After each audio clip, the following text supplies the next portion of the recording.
Hey everyone, it's Andy with the Reverb Tone Report, and today I'm checking out a new multi-effects and amp cab simulator from Line 6. It's the latest from their Helix family, the HX Stomp XL. The Stomp XL is a compact multi-effects and amp modeler, which is based around the powerful Shark DSP audio engine. With its expanded size, multiple routing options, and 6 capacitive assignable foot switches, the HX Stomp XL can easily be your standalone guitar or bass rig direct to PA, a super stomp box for use with other pedals and amplifiers, or a high-quality recording USB interface complete with expression, foot switch, and MIDI control. The Stomp XL is loaded with over 300 highly accurate amps, cabs, and effects. 128 presets help you get familiar with the unit by breaking it up into various categories, such as effects for going straight into the amp, 4-cable method for sending effects to the front and effects loop of your amplifier, direct, which utilize their highly accurate amp models and IRs, and even bass presets which have their own impressive set of amps and cabs. Today I'd like to give you just a sample of the possibilities of the HX Stomp XL with and without an amplifier. And of course you can find detailed info on specs and availability right now on Reverb. I know that getting familiar with a multi-effects unit and an amp modeler can be sort of daunting sometimes, so when I was getting familiar with the Stomp XL, I just went direct, plugged in some headphones, and started scrolling through those presets, especially the ones with the DIR in front, because those are the ones using the amp model. So let's just go through a couple of those presets and start tweaking some effects as well as the amps in each preset.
I think you know what this one's going for, but let's change out the amp and get a whole different texture and see how all those other effects react around it. Pressing the second knob will give you more of a menu view of the amps and cabs. As you can see, there's everything, classic British amps to modern, sort of American style high gain amps. Let's just get something a little bit more dirty, still in the British sort of territory.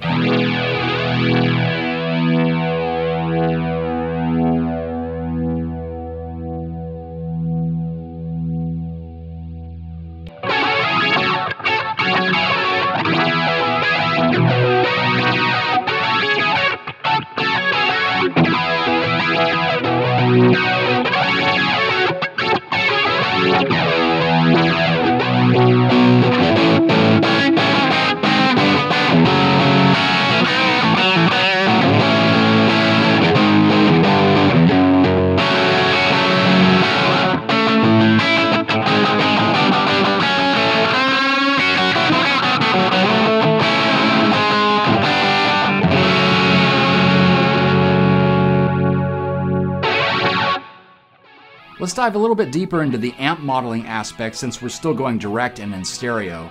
And the cool thing about some of these amplifiers is that it's an amp and cab in one block. You can have up to 8 of these blocks, and it can be from effects to amps to different, things like volume pedals and different routing possibilities. Sometimes you might want a amp and cabinet in one block to save space, to save processing power as well. And I think the Mandarin 80 just kind of is the perfect sound. You don't even have to search for a different cabinet. So the one they've matched up really gives you that classic orange sound.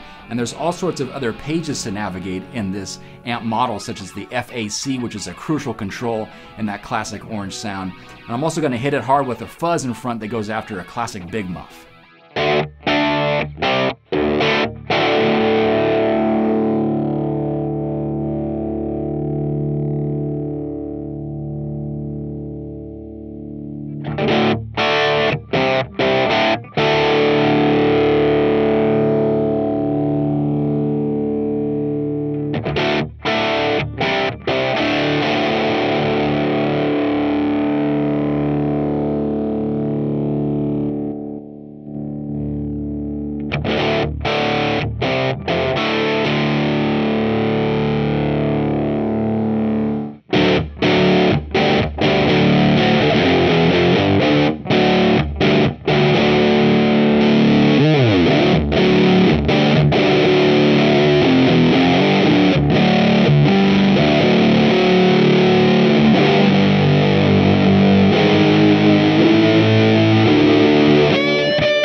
Now let's take advantage of that 4-cable method, and this involves using an amp with an effects loop. I've grabbed the Sheriff 22 from Victory, and this one has an effects loop, so I could actually replace the preamp by using that 4-cable method.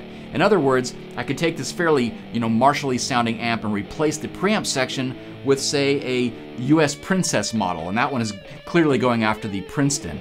And you could still use all the effects and route them either before or in the post section of the amplifier to keep those reverbs and delays clean. Here's just a great example of what I mean. I'm going to start off with the raw sound of this Sheriff 22 and then kick on the US Princess preamp, and that's just clean as clean can be.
So just to summarize, let's take a look at the blocks and how they're arranged so you could see how the routing was happening on this setup. I selected the stupor drive, and that was going straight into the amp, whether that was the valve preamp from the Sheriff 22 or the modeled US Princess preamp. Then I stepped on the bubble vibrato, which was going after a classic Stomp vibrato, and that was also going in front of the amplifier because I like the way that interacts with the tube grit. Next in the chain, you see the preamp model, and right after that is the effects loop, which handles all the wet effects like delay and reverb. Well, that should give you a taste of the many applications of the Stomp XL. It could really just be a standalone unit or be integrated with all your favorite pedals as well. Of course, you can find the Stomp XL right here on Reverb, as well as the other offerings in the HX family. Thanks for watching, it's been a lot of fun, and I'll see you next time.